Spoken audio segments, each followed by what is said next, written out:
जय जय श्री राधे। बोला सो मरा। इस जीवन में सबसे बड़ी बात है कि इंसान को कुछ भी मिल जाए किंतु बोलना नहीं चाहिए, क्योंकि बोलना मूर्खता कहती है। अगर आपके पास पैसा है, यश है, कोई चीज़ प्राप्ति है, तो आप उसका गुणगान करोगे तो आपके पास स्वयं चली जाती है। ऐसे ही एक राजा संत जी की कथा सुनने जाया करता था। तो संत जी के अंदर में एक दिन सोचने लगे, मेरे अंदर इतनी सारी सिद्धियां हैं, क्यों ना उनको बताया जाए। तो क्या हुआ कि राजा को अपनी सिद्धियों को प्रकाश करने लगे। जब सिद्धियों को प्रकाश करने लगे, कहने लगे, महाराज मेरे में इतनी सिद्धियां हैं कि मैं मरे हुए आदमी को जिंदा कर सकता हूँ, जिसके कोई संतान ना हो रही हो संतान प्रकट कर सकता हूँ मैं। इस तरह का अपना बोलने लगे। किंतु क्या होता है कि राजा भी संतान के कारण दुखी था।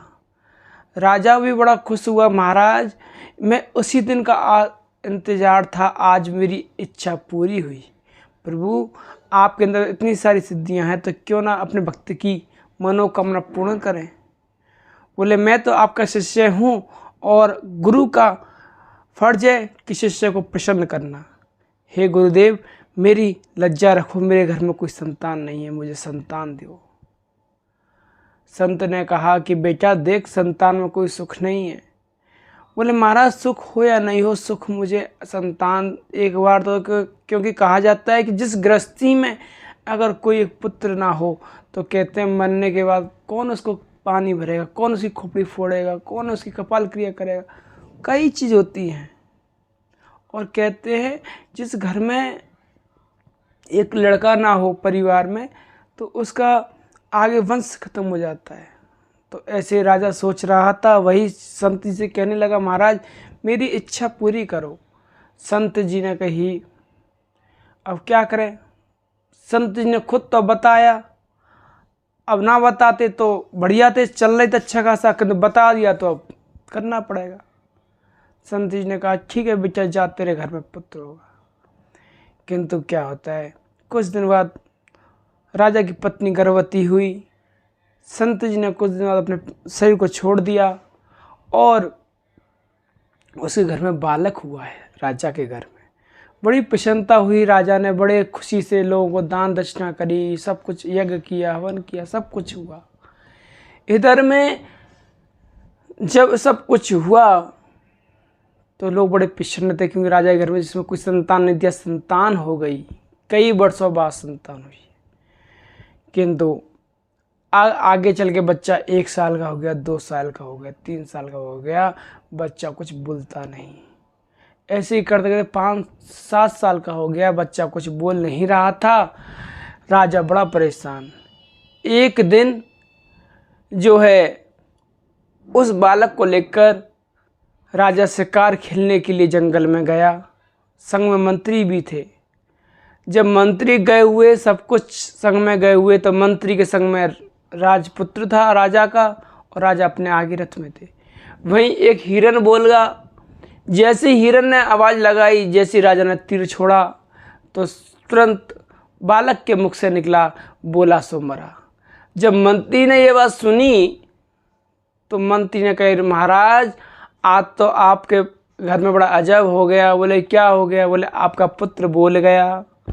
राजा को बड़ी खुशी हुई। राजा ने फिर दान दक्षिणा दी पंडितों को, ब्राह्मणों को, और बड़ी प्रसन्नता हुई। किंतु अब तो राजा फिर कहे, बेटा कुछ बोल। किंतु एक चुप 100 चुप, बालक कुछ नहीं बोला। अब तो राजा को बड़ा क्रोध हुआ। राजा को जब क्रोध हुआ तो राजा कहने लगा कि मंत्री तूने मुझसे झूठ बोला था, और अब तुझे जेल में डालता हूँ मैं, क्योंकि तूने मेरे से धन लेने के लिए। तब जैसे ही जेल में डालने की तैयारी हुई, तभी पुत्र बोला कि बोला सो मरा। ये बात सुन के राजा कहने लगा, पुत्र कुछ और भी बोलो आगे। एक चुप 100 चुप। अब तो राजा मन ही मन सोचने लगा कोई ना कोई महापुरुष है, क्योंकि ये बात केवल एक शब्द ही बोल रहे हैं, बोला सो मरा। कहना क्या चाहते हैं? तुरंत चरणों में गिर गया, बोले महाराज मैं आपको पहचानता नहीं, आप कौन हो, किंतु इस शरीर के रूप में आप मेरे पुत्र हो, किंतु मुझे आप पुत्र नहीं कोई धर्मात्मा संत लग रहे हैं। प्रभु आप बताएं आप कौन हैं, मैं पहचान नहीं पाया आपको। तब संत ने, उस पुत्र ने कहा, बालक तू पहचान नहीं पाया, मैं वही गुरु हूँ जिस गुरु से तूने अपना वचन मांगा था कि मुझे संतान दो। आज मैंने बोला तुझसे सिद्धियों के बारे में, तो आज मुझे जन्म लेके आना पड़ा। हिरन बोला तो उसको मनना पड़ा, और आज मंत्री ने बोला तो मंत्री को भी जेल में जाना पड़ा। तो महाराज ये जीवन में कभी भी अपनी सिद्धियों को प्रकाश ना करें। अपने जीवन में केवल अगर प्रकाश करना है तो केवल एक चीज़ प्रकाश करो कि भैया मैं तो साधनहीन दीन में राधे कीजिए कृपा की को लाडली। केवल सबसे यही कहो प्रभु मुझ पर कृपा करो। कभी ये मत कहो कि हमारे पर कृपा है। बोले कृपा तो है भगवान की, जब से मानव जन्म मिले तब से भगवान की कृपा है, किंतु उसको अनुभव करें, किंतु प्रकाश नहीं करें। प्रकाश करने से भक्ति एक कपूर है, उड़ जावे है। हींग कैसी खुले में रख दो महक उड़ जावे है। ऐसी भक्ति कभी दिखाने की वस्तु नहीं है, इसको धारण करने की चीज़ है। इसको धारण करोगे बड़ा आनंद आएगा, और आप सामने ले जाओगे तो आपकी भक्ति उड़ जाएगी, केवल वेश ही वेश रह जाएगा। उस वेश की कोई पूजा नहीं है। वेश तो पूजा तो केवल हरि चर्चा की है, हरि को धारण करने वाले की है। ब्रह्म को धारण करने वालों ही ब्राह्मण कहलावे है।